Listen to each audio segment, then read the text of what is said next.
منل اسوسییشن خیبر پښتونخوا د صوبایي حکومت لخوا په معدنیاتو باندې ټیکس لګول په مکمله توګه مسترد کړي دي او مطالبه یې کړې ده چې حکومت په خپله فیصله باندې نظرثاني وکړي.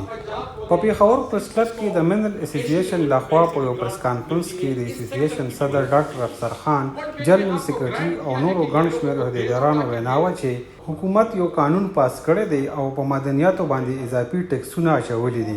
کوم چې دې ته قابل قبول نه دي. مونږ ټیکس نه انکار نه کوو، ټیکس مونږ ورکوو، خو ټیکس که په کومې طریقې باندې دوز زیات کړو نو دا مونږ ته منظور نه ده، ځکه چې دې سره مونږ سره لیز هولډرانو سره مشورت نه ده شوې او ورسره دوم ایډیشن مونږ دا کوو چې ګوره دی مونږ نه چې کم ټیکس کلیکټ کوي د دې کلیکشن کې مونږ آئین پاکستان او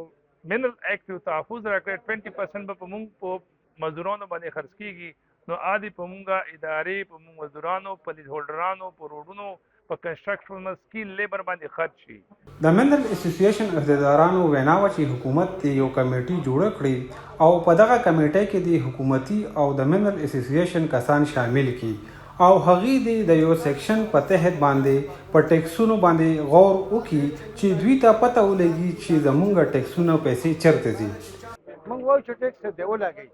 خو ټیکسس کې دې موږ سره کښېني او چې موږ دواړه سلام مشوره وکړو او داسې ټیکس دي چې هغه زموږ یعنې په برداشت کې او د هغې غونډه فایده دې صوبې ته او دې خلک خو دویمه خبره دا ده چې کوم ټیکسز موږ ورکړو موږ به د هغه ټیکسز تپوس کوو چې دا به څنګه استعمالیږي، دا پیسه به څنګه خرج کېږي. د هغې دپاره دې بیا یو بله کمیټي جوړه شي، څه کسان به پکې زموږ د لیز هولډران یعنې چې کوم دی ټیکس پیرز به څه به پکې د ګورنمنټ وي چې دا پیسه موږ بھائی په کوم ځای کې استعمال کو، څومره استعمال کو او په کوم مرایشو باندې استعمال. منرل اسوسییشن مطالبه کړې ده چې حکومت دې د ټیکسونو په حوالې سره په فیصلې باندې نظرثاني وکړي